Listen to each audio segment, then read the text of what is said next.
Assalamu alaikum students. Today we would take start of our new chapter, that is reproduction, and that's our chapter number 20th. Right. Okay. So we must define first that what is reproduction. It's a physiological process during which organisms produce young one of their own kind. ये एक ऐसा physiological process है कि जिसमें living organism अपने जैसे young one produce करते हैं और कंटिन्यूटी ऑफ लाइफ करते हैं राइट रिप्रोडक्शन सेक्सुअल भी हो सकता है और एसेक्सुअल भी सेक्सुअल रिप्रोडक्शन वो रिप्रोडक्शन है in which the fusion of gametes is involved while asexual is that in which the fusion of gametes is not involved. Then we must know, after definition, we must know that why reproduction is important. See, what's the importance of reproduction? Say, reproduction is essential to sustain life and species, to maintain life and species. Life को और species को maintain रखता है. It's necessary for the transmission of character या genetic material from one generation to another generation, right? हम कहते हैं ना हर एक स्पीशी की अपनी एक जेनेटिक इंफॉर्मेशन होती हैं तो उनको ट्रांसमिट करना पेरेंट्स से यंग वन में यानी उनके जो यंग वन पैदा हो जाते हैं दैट आल्सो आकर through reproduction Without reproduction or without proper mechanism of reproduction, the species become extinct after the existing individual have died out. अगर रिप्रोडक्शन का मैकेनिज्म प्रॉपर ना हो ठीक है तो जो एग्जिस्टिंग स्पीशी है वो क्या कर जाएंगी दे विल वैनिश अवे ये ख़त्म हो जाएंगी and we are saying that क्यों ख़त्म हो जाएंगी क्योंकि उनके यंग वन नहीं होंगे तो उनके स्पीशी को आगे कंटिन्यू करने वाला कोई नहीं होगा दैट्स वाई हम कहते हैं कि ये ख़त्म हो जाएंगी गायब हो जाएंगी Thus reproduction is important for the existing of life and species. Yes. Okay जी हमारा मेन फोकस यहाँ पे ह्यूमन रिप्रोडक्टिव सिस्टम को स्टडी करना है human reproductive system human they are the most advanced mammals and correspondingly they show what most advanced reproductive system as well. That's why they are having sexual dimorphism or if we see human they are unisexual with well-defined sexual dimorphism. It means that sexual dimorphism के ऐसा species के जिसमें male और female separate sexes हों and we are saying that's why over here we would be studying male reproductive system separately than that of the female reproductive system. Male reproductive system, if we take into account, so it's composed of the following main component. Testes are testicle. Accessory ducts which facilitate. Accessory glands again which help in facilitation. And external genitalia. So testes, if we see, these are testes which are paired structure. They are lying outside the abdominal cavity into special pouch-like structure. This pouch-like structure is made up of skin and that is called as scrotal sac. इसके अलावा the accessory ducts you can observe over here these are the accessory ducts.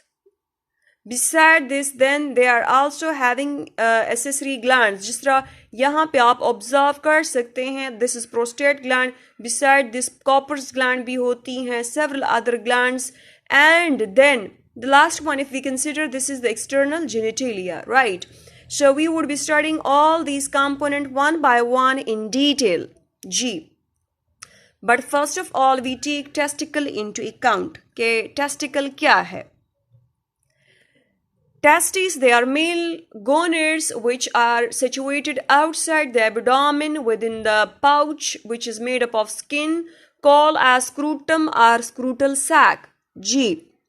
Testicles are testes, they are paired structure, they are male gonads. इसका मतलब है they are concerned with the production of gametes or they are basically present into a special pouch-like structure that is called as scrotum or scrotal sac. Then testicles or testes develop inside the abdominal cavity during embryonic development and then shift to scrotum just before birth through the inguinal canal. जी, they are saying के जो testis की development है वो abdomen के अंदर होती है, लेकिन जब हम एम्ब्रियोनिक डेवलपमेंट की बात करते हैं ना, तो these testicle they are developing inside the abdominal cavity, लेकिन before birth they descend down into special pouch like structure which is called as scrotum और scrotal sac, and we are saying that the descendant it occur or they just descend down through a special canal which are called as the inguinal canal. The inguinal canal, what is the inguinal canal? For you people, I have just put it in bracket, and that's basically the information. Okay, the inguinal canal, it is a short passage that extend inferiorly and medially. If you observe, students, अगर आप यहाँ पे देखें तो ये एक inguinal canal है जो कि ट्यूब लाइक स्ट्रक्चर है, ये दूसरा inguinal canal है जो कि ट्यूब लाइक स्ट्रक्चर है, और यहाँ पे लिखा है कि that is a short passageway that extend inferiorly and medially through the inferior part of the abdominal wall. जी, और they are saying that is providing a passageway for the structure to descend down. जी, यहाँ पे अगर हम observe कर ले, for example, that's providing a passageway over here to the spermatic cord. यहाँ पे ये एक spermatic cord है ना, तो दूसरा जो inguinal canal है वो दूसरे spermatic cord को passageway provide करता है. जी, next if we see, अच्छा, why the testicle or testes they are lying outside the abdominal canal, the abdominal cavity. This is because that sperm production it needs 35 degree centigrade temperature, while the internal body temperature or the core temperature it is 37 degree or more than that. Testicle या testes, you can see in the diagram कि ये क्यों abdominal cavity के बाहर है, इसलिए क्योंकि अब अगर हम देखें बॉडी टेम्परेचर जो है, core body temperature that is ranging from 37 या इससे भी ज़्यादा हो सकता है, लेकिन टेस्टिस का मेन काम स्पर्म की प्रोडक्शन करना है, तो स्पर्म के प्रोडक्शन के लिए 35 डिग्री सेंटीग्रेड का होना ज़रूरी है. दैट्स व्हाई वी से कि they are lying outside the abdominal cavity. जी, फिर when we talk about the length, width and diameter और थिकनेस ऑफ द टेस्टिकल, तो लेंथ each testis TESTIS, क्योंकि ये सिंगुलर को अगर हम ले रहे हैं, अगर हम पेयर्ड स्ट्रक्चर को लेंगे तो TES होगा, टेस्टिस होगा. फिर तो the testis it's about 1.5 to 2 inches or 3.5 to 5 centimeter in length, it's 2 centimeter in width, and diameter or thickness it's 1 inch or 2.5 centimeter. When we talk about its weight, तो that is 10 to 14 grams. Lobule की जब हम बात करते हैं, अब हम lobule को कैसे डिटरमिन करेंगे कि एक टेस्टिकल को लेके उसका क्रॉस सेक्शन लेके उसकी एनाटमी अगर हम देखें, इंटरनल स्ट्रक्चर.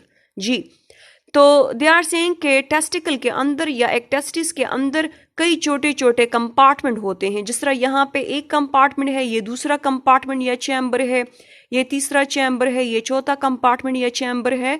तो ईच चैम्बर या compartment is called as lobule, और इसका नंबर 250 से 300 तक हो सकता है इन अ सिंगल टेस्टिकल. ओके, अब व्हाट आर दे सेइंग कि इन लॉब्यूल को अगर हम ले ले, हर एक लॉब्यूल क्या कंटेन करता है? Seminiferous tubule. You can see these are called structure. Yes, these are called structure. और कहते हैं कि हर एक लॉब्यूल में सेमिनिफरस ट्यूब्यूल का नंबर 1 to 4 तक रेंज हो सकता है, और ये हाईली कॉल्ड होते हैं. इनके दरमियान जो स्पेसेस होती हैं, they are having specialised type of cell which are then called as Leydig cells. तो each lobule contains seminiferous tubule and Leydig cell. जी, seminiferous tubule and Leydig cells इसमें होते हैं. seminiferous tubule तो ये tubular structure आपको नज़र आ रहे हैं, लेकिन सपोज यहाँ पे छोटा सा स्पेस आपको नज़र आ रहा है, यहाँ पे स्पेस नज़र आ रही है, यहाँ पे, तो हम कहते हैं कि इन स्पेसेस के अंदर भी स्पेशल टाइप ऑफ सेल्स होते हैं जिनको हम कहते हैं Leydig cells. Leydig cells का मेन काम ये है कि ये मेल सेक्स हार्मोन टेस्टोस्टेरोन की प्रोडक्शन करे. Leydig cells को हम इंटरस्टिशियल सेल भी कहते हैं क्योंकि ये इन स्पेसेस में प्रेजेंट है जो सेमिनिफरस ट्यूब्यूल के दरमियान है. राइट. अगर हम एक सेमिनिफरस ट्यूब्यूल का क्रॉस सेक्शन ले लें, जिस तरह यहाँ पे अगर हम कहते हैं ना कि क्रॉस सेक्शन हमने लिया हुआ है, तो वी कैन ऑब्जर्व कि ये एक सेमिनिफरस ट्यूब्यूल है, ये दूसरा सेमिनिफरस ट्यूब्यूल है, ये तीसरा, ये चौथा, और अगर हम इसको मैग्नीफाई करके यहाँ पे बनाना चाहें तो ये एक सेमिनिफरस ट्यूब्यूल है, ये पूरा उसका सरकमफ्रेंस है। सेमिनिफरस ट्यूब्यूल की जो आउटर कवरिंग है that is made up of connective tissue and that is called as tunica, called as basal lamina. और बेसल लैमिना जो है इसको हम लैमिना प्रोप्रिया भी कहते हैं। इसके बिल्कुल बिलो अगर हम देखें तो there is a cellular layer which is called as germinal epithelium, यानी इसी सेमिनिफरस ट्यूब्यूल के अंदर जर्मिनल एपिथेलियम है। और germinal epithelium if you observe so it is having specialised type of larger cell, you can observe over here which is called as Sertoli cell. और छोटे छोटे और सेल्स भी हैं which you can observe over here like these, तो इसको हम spermatogonium कहते हैं। और जब बहुत से हों तो they are called as spermatogonia, spermatogonia और single spermatogonium you can see over here जी। Okay, beside this Sertoli cell का तो ये काम है कि डेवलपिंग स्पर्मेटोजोआ को न्यूट्रिएंट प्रोवाइड करें। और स्पर्मेटोगोनियम या spermatogonia they are concern to give rise to sperm. Sperm की फॉर्मेशन स्पर्मेटोगोनियम या स्पर्मेटोगोनिया से ही होता है इन डिफरेंट स्टेप्स। जी यहाँ पे भी आप इन स्टेप्स को और कैटेगरीज को ऑब्जर्व कर सकते हैं जी। Okay, in the lumen you can observe these are the maturing sperm or mature sperm. G you can observe over here in the seminiferous tubule and this is the lumen of the seminiferous tubule. तो इसका मतलब है कि Sertoli cell और spermatogonium जो है वो seminiferous tubule के अंदर है और the process of spermatogenesis it is occurring within the seminiferous tubule. जबकि इसके बाहर पेरिफेरी में हम देखें तो there are present interstitial cell which are called as Leydig's cell. जी यहाँ पे भी आप देखें तो Leydig's cells they are present over here और you can observe these are the Leydig's cell. जी इस छोटे से सेक्शन को उठा के हमने थोड़ा सा मैग्नीफाई किया है तो these are called as the Leydig's cells, right. Next अब हम सेमिनिफरस ट्यूब्यूल को पढ़ते हैं। Each lobule it contain 1 to 4 tightly coiled tubule. These are called seminiferous tubule. Yes, and spermatogenesis or sperm formation it takes place in the seminiferous tubule. Yes. Beside this germinal epithelium, each seminiferous tubule it is lined with epithelial cells forming a layer on the inner surface towards the lumen, and this is called germinal epithelium. Let's see. जी हर एक seminiferous tubule की जो inner lining है that is germinal epithelium और उसके cell की direction towards the lumen है। जी बिल्कुल, sperm की फॉर्मेशन भी होगी ना तो यू कैन सी के स्पर्म के जो टेल है they are towards the lumen. जी okay, and germinal epithelium it consist of 2 type of cells that is Sertoli cells and spermatogonia. Sertoli cell बेटा वो थे कि जो हमने डिस्कस भी किया, you can see they are specialised type of larger cell. और इसके अलावा स्पर्मेटोगोनिया या स्पर्म मदर सेल या स्पर्मेटोगोनियम सिंगल को जो हम कहेंगे, राइट, या फॉलिकल सेल भी इसको कह सकते हैं। अब Sertoli cells, these are large and prominent cell than that of spermatogonia. Yes, we observe it. Sertoli cells, they secrete fluid which provide liquid medium, nourishment and protection to the sperm when they are in the seminiferous tubule. Yes. Furthermore, Sertoli cells, they are also contain receptor. Sertoli cell in turn contain receptor for the testosterone and FSH follicle stimulating hormone. So testosterone it is produced by the Leydig cell or interstitial cell, they are male sex hormone, जबकि follicle stimulating hormone is secreted by the anterior lobe of the pituitary या adenohypophysis, right, जिसको हम master gland भी कह रहे थे। Sertoli cells they secrete a hormone which is called anhabin which controls spermatogenesis process, जो sperm की formation को कंट्रोल करता है। नेक्स्ट स्पर्मेटोगोनिया या फॉलिकल सेल्स क्या है? Most of the cells of the germinal epithelium they are spermatogonia spermatogonia at puberty, they divide mitotically to produce two types of cell, A cell and B cell. A cell will remain as further spermatogonia, future spermatogonia, while B cell will enter into the process of spermatogenesis to produce spermatozoa or sperm. Let's see in the diagram. जी कहते हैं कि germinal epithelium में मौजूद जो spermatogonia है, single cell को हम spermatogonium कहेंगे। जर्मिनल एपिथेलियम में मौजूद स्पर्मेटोगोनिया जो है वो कम नहीं होते। क्यों? क्योंकि उसमें एक स्पर्मेटोगोनियम जब डिवाइड होता है ना तो वो दो सेल बना लेते हैं, ए और बी, यानी ए स्पर्मेटोगोनियम या daughter cell type A spermatogonium and daughter cell type B spermatogonium. तो ए जो है वो अपने स्पर्म मदर सेल या स्पर्मेटोगोनियम को रिप्लेस कर लेता है कि एक स्पर्मेटोगोनियम जब डिवाइड होगा ना तो इसका मतलब है कि वो ख़त्म हो गया, उससे दो सेल बन गए, तो उसकी जगह को रिप्लेस करने वाला ए सेल आ जाएगा, वो दोबारा जर्मिनल एपिथेलियम का हिस्सा बन जाएगा। लेकिन दो सेल बने हैं ना, तो एक तो अपने मदर सेल को रिप्लेस कर लेगा, लेकिन दूसरा जो डॉटर सेल है it will undergo further it will further undergo division and redivision and will gives rise to what? Sperm, right? तो जो daughter cell type B spermatogonium है, that is basically the primary spermatocyte and it will undergo meiosis 1 reduction division undergo करेगा, इससे दो sales बन जाएंगे, again दो daughter cell इससे बन जाएंगे जिसको हम सेकेंडरी स्पर्मेटोसाइट कहेंगे। और ये secondary spermatocyte they are having the number of chromosome haploid than that of the parental cell, इसलिए इसको हम रिडक्शन डिवीजन भी कहते हैं। यानी इसमें जब मेयोसिस 1 जिसको हम टिपिकल मेयोसिस कहते हैं, दैट इज रिडक्शन डिवीजन, तो as a result of that के जो दो डॉटर सेल्स प्रोड्यूस हो जाती हैं, इनमें नंबर ऑफ क्रोमोसोम हैप्लॉइड है than that of the parental cell. जी after that the two haploid daughter cell which are produced they will further undergo division, और वो division अब क्या होगा? that will be meiosis 2 which is typical mitosis in which the number of chromosome remain maintained like that of the parental one। तो अब अगर हम देखें यहाँ पे अब एक हैप्लॉइड सेल जो है हमारे पास, उससे भी दो सेल बनेंगे और दूसरे से भी दो सेल बनेंगे, तो टोटल 4 सेल्स बन जाएंगे। 4 cells जो बन जाए इनको हम कहते हैं spermatid which will undergo changes and will gives rise to proper 4 sperm, right? जी यहाँ पे अगर आप देखें तो हमने डायग्राम में जो डिस्कस किया कि most of the cell of germinal epithelium are spermatogonia at puberty divide mitotically to produce two types of cell, A और B, जो हमने डायग्राम में अभी डिस्कस किया।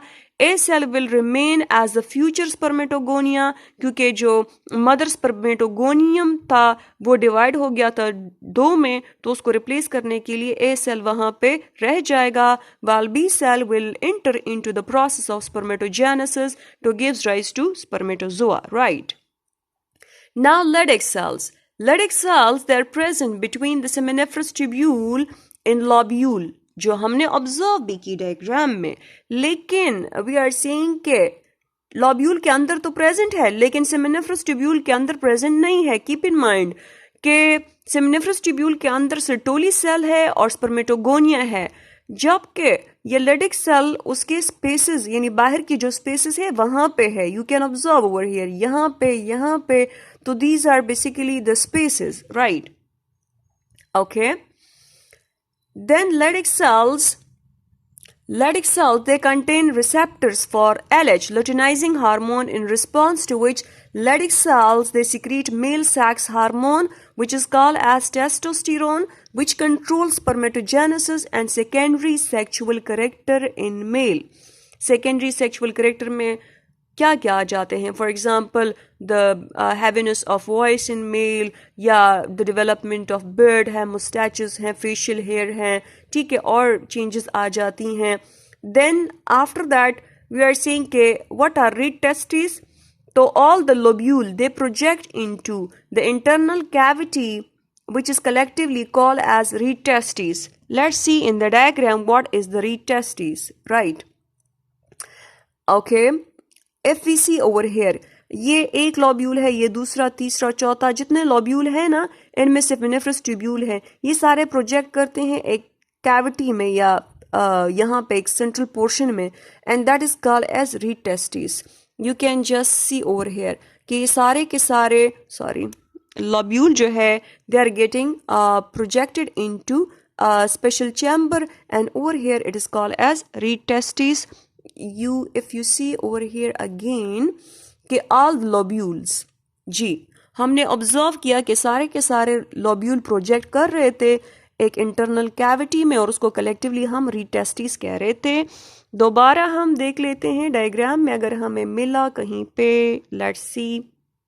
यस, यहाँ पे भी अगर आप देखिए सारे के सारे लॉब्यूल जो है ना वो इस सेंट्रल कैविटी में इंटर हो रहे हैं, और इसको हम कहते हैं rete testis, right. Okay dear students, यहाँ तक आज हमारा लेक्चर था. That was a short lecture इंशाल्लाह. अब इसके बाद हम एक नया लेक्चर यानी इसका जो बाकी कंटिन्यूएशन का रिमेनिंग टॉपिक है we will take start of that. लेकिन तब तक आप इसको देख लें, इसको अंडरस्टैंड करने की कोशिश करें. If you find any difficulty or you find confusion or if you have some question while in your mind related to this topic, so you can text me, and till that Allah Hafiz, stay blessed.